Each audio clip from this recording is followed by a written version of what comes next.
Hello guys, good morning, જય શ્રી કૃષ્ણ. અને અમે અત્યારે અથર્વના બોડીને ઓઇલ મસાજ કરીએ છીએ, હે ને અથર્વા? હા, અથર્વાએ નાહી ધોઈ લીધું છે. બહુ ડાયો થઈ ગયો છે આજે, કારણ કે આજે ટીવીનું કેબલ ફાઇન્ડ આઉટ કરવાનું છે અને એ છે વિમલ મામાના રૂમમાં. એટલે અમે સાયલેન્ટલી નાહી ધોઈ લીધું છે અને અમે બ્રશ પણ કરી લીધું છે અને મોંના બધા જમ્સ છે ને બધા વોશ બેઝમાં ફ્લશ કરી દીધા છે. ઓકે, અને શું કરવા અમે શાંતિથી કર્યું છે ખબર છે? કારણ કે વેદા દીદી ત્યાં સૂતી છે. થોડોક પણ અવાજ અને હે હે હે હે ચાલુ થઈ જાય, હે ને અથર્વા? હા, એટલે અત્યારે અથર્વાએ નાહી લીધું છે અને નાતા તે શું ખુરાફાતી કરી હતી આજે? નાતા રાધા રાધાજીનું ગીત સાંભળતો તો મારો દીકરો. બોલાયો હોય મારો દીકરો, અને કૃષ્ણજીને બહુ વાલો હોય. ઓકે, અને અથર્વા હું શું કહું છું કે આ તારા બોડીમાં જોતો ખરા કેટલું ડ્રાયનેસ વધી ગયું છે. તો તું મમ્માને કેમ કહેતો નથી કે મમ્મા મને કોકોનટ ઓઇલ લગાવી દો એમ? હે શું કહું મમ્માને ઓલવેઝ શું કહેવાનું હોય? ઓહો ઓ કૃષ્ણ, મમ્માને શું કહેવાનું? ઓલવેઝ મમ્મા કોકોનટ ઓઇલ લગાવી દેવાનું છે. ઓકે, અને એ કોકોનટ એક્સ્ટ્રા વર્જિન હોવું જોઈએ. ઓકે, આ કોકોનટ ઓઇલ. ઓકે, અને એ આખા બોડીમાં ડેઈલી લગાવવાનું હોય. ના, ઓલું બીજું બ્લુ કલરનું છે એ કોકોનટ છે. હા, એ કોકોનટ છે, પણ આ બી કોકોનટ ઓઇલ છે. ઓકે, બે કોકોનટ ઓઇલ છે. અને આમ ફલી ચાચલ આપણે હવે અહીંયા હું ઓઇલ લગાવી દઉં અને એક મિનિટ. અને આ પ્રાઇવેટ પાર્ટમાં આ બધું રેડનેસ શું થઈ ગયું છે તને? તું વીવી રોકતો હોય, તું વીવીને હોલ્ડ કરતો હોય ઓલવેઝ, હે?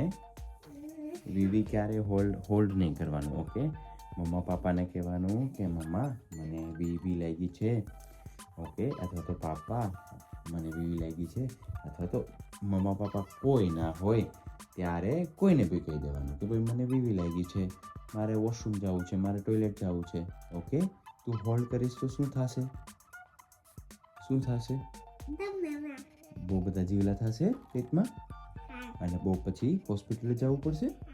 ઓહો ઓ કૃષ્ણ, બધા હોસ્પિટલે જવું પડશે ને, અને પછી ડૉક્ટર શું કરશે ને? તો પછી તો હવે તું વીવી રોકીશ કોઈ દિવસ, એને હોલ્ડ નહીં કરવાનું. ઓકે, જ્યારે વીવી થોડીક ભી લાગે ને ત્યારે શું કહેવાનું? મમ્મા પાપા આંટી અંકલ માસા માસી મને વીવી લાગી છે, પ્લીઝ મને ટોયલેટ બાજુ લઈ જાઓ ને. ઓકે ઓકે, હા, that's it that's my boy. બહુ મીઠો દીકરો છે. અને તારે હવે બધાને કંઈ કહેવું છે ઓઇલ મસાજ કરતા શું કહેવું છે?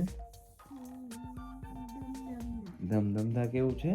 ઓકે, તો ધમધમતાનો મિનિંગ તો તમને ખ્યાલ જ છે કે શું છે, તો તમારે તમારી રીતે ઇમેજિનેશન કરી લેવાનું.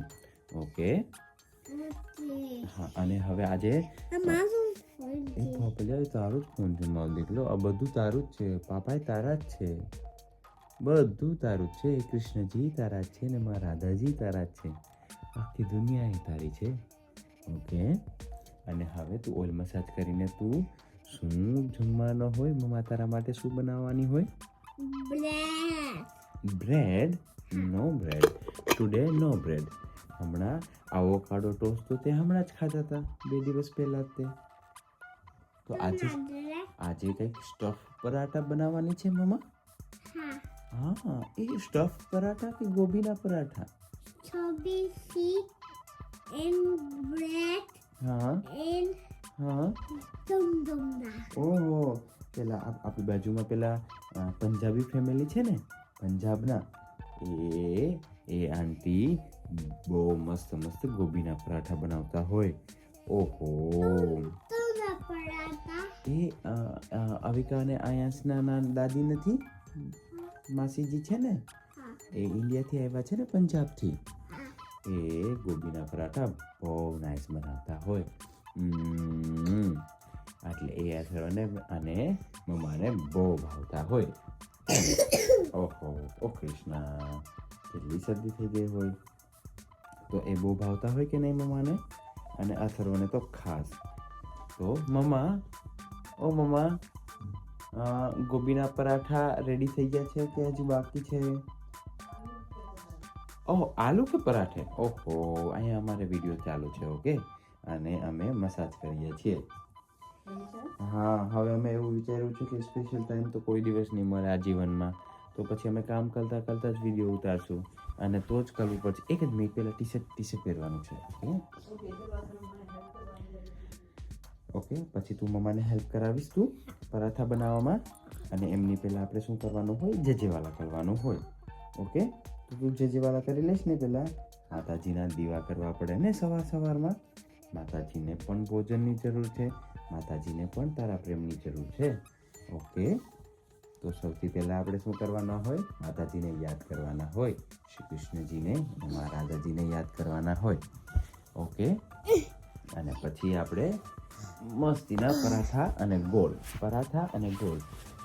અને ગોળ તો આ અમારો દીકલો અમારો નાનો ભતુલિયો રેડી થઈ ગયો છે સવારમાં નાહીને અને અથર્વા તું બધાને દેખાડી દે તો તારી નવી નિશાન કરી શકાયની કારની ચાવી ક્યાં હોય ઓહો આ કઈ કાર છે બધાને કહી દેતો તાલી નવિતા અને એનું નામ શું હોય નવી કારનું નામ નિશાન કશે કાંઈ હોય અને કેટલી મોટી હોય કહી દે તું બધાને બહુ મોટી હોય મારા બાપલિયા બહુ મોટી હોય અને બહુ મોટી કારમાં શું હોય બહુ બધા રૂલ્સ હોય હે ને અને બહુ બધા રૂલ્સ જેવા કે રૂલ્સ નંબર 1 કેવું હોય તું કહી દે તું બધાને હે રૂલ્સ નંબર 1 ઓકે તો હું તમને ફરી પાછું એક વખત કહી દઉં છું okay rules number 1 always wear a seat belt નાના બેબીઝને હંમેશા સીટ બેલ્ટ બાંધવાનો છે જ્યારે પણ એ કારમાં બેસે ત્યારે doesn't matter how they young R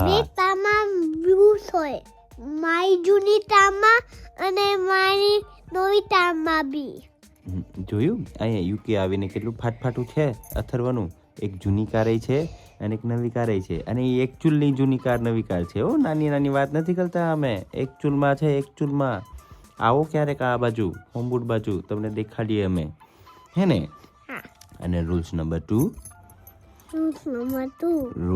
2 never eat anything in the car okay નહીં તો બધું શું થાય છે બધું ગાર્બેજ ને ડર્ટી કાર થઈ જશે ઓકે નવી કાર છે ભાઈ સાહેબ તો પછી ગંદી થઈ જાય ને નવી કાર પછી આપણે બીજી પાછી લેવી પડે એ તો એવું નવું રીઝન મળી જાય આપણે નવી કાર ચાવી છે આમ નહીં થઈ જાય ચાવી જો કહેતો તો ને અને પછી રૂલ્સ નંબર 3 ક્યારે પણ in middle of the highway તમે ઊભા ના થઈ શકો એવું હોય ને કરવા ઓહો મોજા તો ભૂલાઈ ગયા પાપાને ઓકે તો ગાઈઝ આ કન્વર્ઝેશન આપણું થોડું અધૂરું રહેશે બરોબર છે આ કન્વર્ઝેશન આવતા નેક્સ્ટ વિડીયોમાં રહેશે અને હું અથર્વના સોક્સ લેવા જાઉં છું ઓકે અથર્વ તો હવે બધાને આપણે બાય બાય કહી દઈએ બાય જય શ્રી કૃષ્ણ બાય જય શ્રી કૃષ્ણ અમે પાછા મળશું નવા બ્લોગ સાથે અમારી એક ચાચા ઓકે એવું છે અમે આવા નાના ટચુકલા બ્લોગ બનાવતા રહેશું ને તમારી સાથે પાછા આવતા રહેશું હે ને તમને મળતા રહેશું ઓકે બાય